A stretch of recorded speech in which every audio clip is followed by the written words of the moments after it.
it's a matter of right and wrong. For years, Cuba's ally Venezuela provided the small island nation with nearly half of its oil. With the arrest and U.S. indictment of former Venezuelan President Nicolas Maduro and with pressure from the U.S., oil shipments to Cuba have now stopped. There will be no more oil or money going to Cuba, zero, says Donald Trump. I'm getting text messages from my friends saying, don't fight with Camila Cabello, because I tweeted gross when I saw this. Camila Cabello raises awareness for the living conditions in Cuba.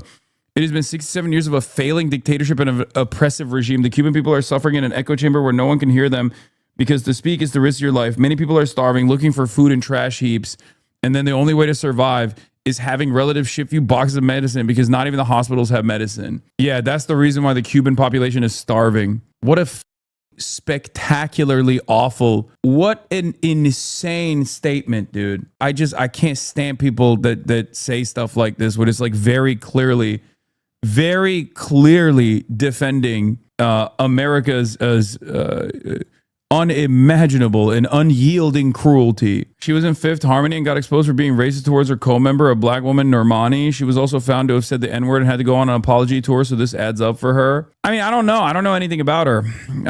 But this is like, when I read something like that, when I read a press briefing from Marco Rubio coming out of Camila Cabello's Instagram account, I'm like, the f*** is this shit? Hashtag SOS Cuba. Anyway, I got banned for saying that Cuban Americans will not care at all as they see Cuba be rotted by the USA. They're all brain rotted to the max. I just don't get it. I truly do not understand how you can have immediate relatives still living on the island and the country that you now reside in is like directly starving them. And you're like, yeah, it's because of the communism dictatorship. Like, what the dude? What the It is nastiness. It's a nasty business, dude. I don't understand how you get that level of brainwashing. Like, you can tell me all day, every day, like, oh, well, it's the communists. It's the communist stupid. You don't understand.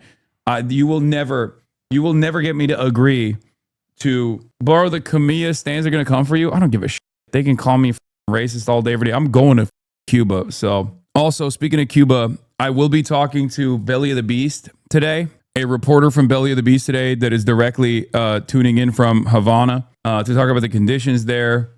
The Cuban lobby made them right-wing, please. Not enough people talk about it. Yeah, the Cuban lobby is nutty.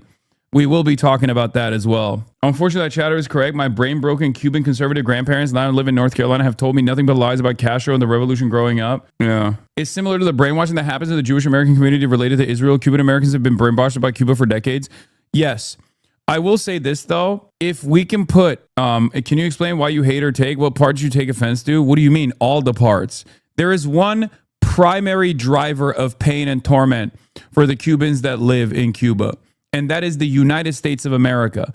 Anyone that takes the responsibility away from the completely unjust, completely inhumane blockade that has been implemented for decades, for 67 years.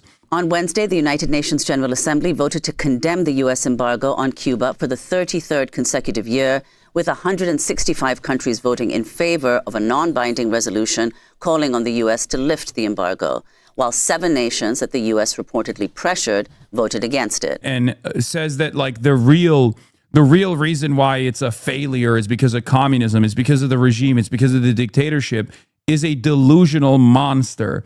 And the only way, it's victim blaming through and through, but the only way that you can have that thought is if you live in the bosom of luxury in the United States of America and you've actually never experienced any of the downsides of being in the crosshairs of the United States of America.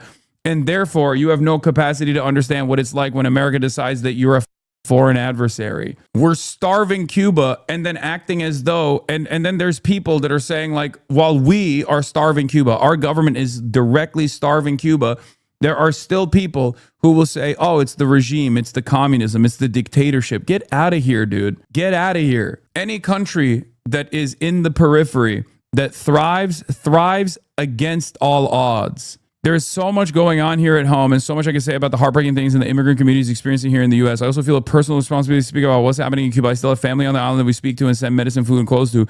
It's been 67 years of a failing dictatorship and an oppressive regime. The Cuban people are suffering in an echo chamber where no one can hear them because to speak is the risk of your life. Many people are starving, looking for food in trash heaps, and the only way to survive is having relatives ship you boxes of medicine because not even the hospitals have medicine. I wonder why the hospitals don't have medicine in Cuba.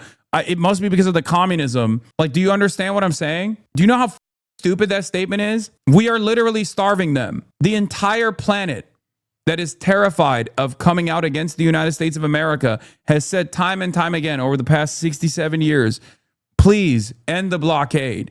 This is completely unjustifiable. Please release the Cuban population, free them, allow them to exist normally, allow them to engage in commerce, allow them to actually grow their country. And America has said, no. Time and time again, people have voted for the blockade to end. And America has decided that, no, we will not do that. We will not allow that to happen. Yeah, exactly. It's unacceptable. The power is gone for so long that food spoils and water becomes scarce. When people have peacefully protested, they've been disappeared or put behind bars, some as young as 13 years old. This is the reality where a post online costs you your life. The Cuban people have lived without dignity and hope for so long. It's no wonder so many Cubans have thrown themselves in the shark-infested waters, making boats out of tires and sticks and risking their lives for freedom. They are now in the midst of a profound humanitarian crisis. I wonder why. I guess they just hit the communism button too hard recently. Is that what happened? They were like, we're going to do even more communism because communism means starvation. You are medically stupid if this is your take. It's disgusting. It's extra disgusting when you're parroting this imperialist propaganda at a time of crisis when your family members are directly being starved by the American government. Wake the up, dude.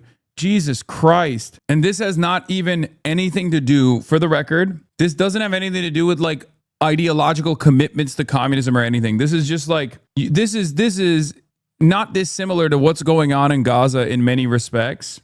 There's an ideological slant associated with it from why the American government justifies this kind of brutality and gets away with it in some respects. But ultimately, it's a matter of right and wrong. Is it appropriate to genocide and starve and siege the Gazan population, the Palestinians?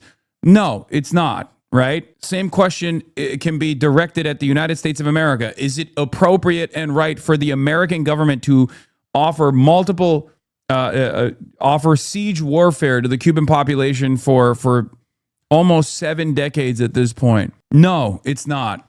It's ridiculous. You guys are hating on her for helping. It's insane. Helping what? Where does she take that away from the blockade? Are you stupid? I mean, yes, you are. I'm sorry. You're a stupid stan if you literally look to that statement and assume that it's not directly claiming that the government is responsible for the American blockade. It's victim blaming.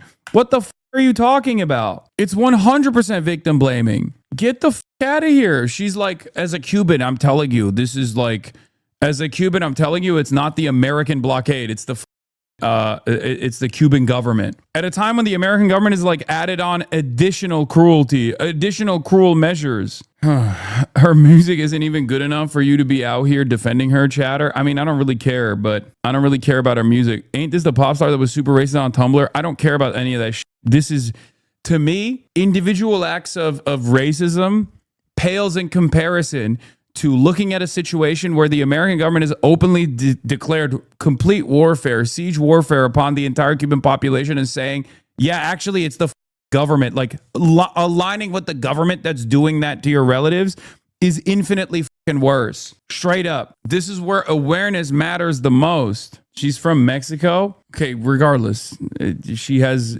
Cuban family members. Yeah.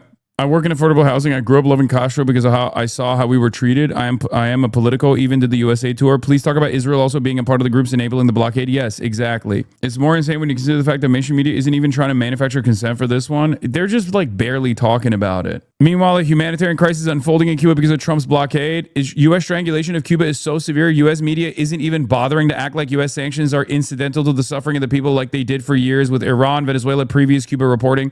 It's a post-liberal order where humanitarian pretenses don't matter much. The president is openly and proudly starving multiple countries' populations at once, and the only pushback is a handful of progressives in Congress releasing statements, and that's basically it. Open sadism basically cracks the top 10 news items. Yeah, I mean, it's pretty crazy. It is pretty wild to see the New York Times write, not with like a neutral tone, but with like direct language saying, a new U.S. blockade is strangling Cuba.